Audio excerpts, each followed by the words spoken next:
حضرات گرامی، ہماری پچھلی ویڈیو کے اندر آپ نے یہ سنا ہوگا کہ چہرے پہ تھپڑ نہیں مارنا چاہیے، لیکن اگر کوئی چہرے پہ تھپڑ مار بیٹھے تو اس کا کیا حال ہے؟ نبی علیہ الصلوۃ والسلام کے ایک صحابی نے اپنی ایک لونڈی کو اس کی غلطی کی وجہ سے چہرے پہ تھپڑ مار دی۔ جب چہرے پہ تھپڑ مارا تو بعد میں اس کو احساس ہوا کہ میں نے بہت بڑی غلطی کی ہے، نبی علیہ الصلوۃ والسلام نے منع کیا ہے اور میں نے چہرے پہ تھپڑ مار دی۔ تو وہ فوراً نبی علیہ الصلوۃ والسلام کے پاس حاضر ہوئے کہ اللہ کے نبی جی، میرے سے غلطی ہو گئی ہے، میں نے اپنی لونڈی کے چہرے پہ تھپڑ مار دیا۔ تو آپ علیہ الصلوۃ والسلام نے فرمایا، جاؤ اپنی لونڈی کو بلا کر لاؤ۔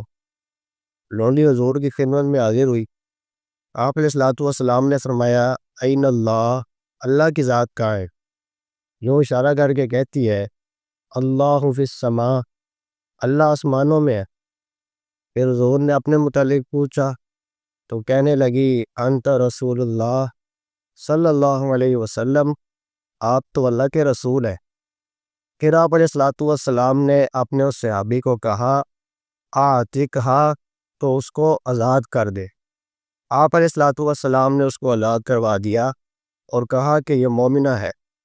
لیکن میں جو آپ کو سمجھانا چاہتا ہوں کہ اگر آپ میں سے کوئی بندہ غلطی سے کسی کو چہرے پہ تھپڑ مار بیٹھے تو وہ اس پر شرمندہ ہو، ندامت کے اظہار کرے اور اللہ سے معافی مانگے اور دوبارہ اس عمل کو کبھی نہ دہرائے، کیونکہ نبی علیہ الصلوۃ والسلام نے منع کیا ہے کسی کے چہرے پہ تھپڑ نہیں مارنا۔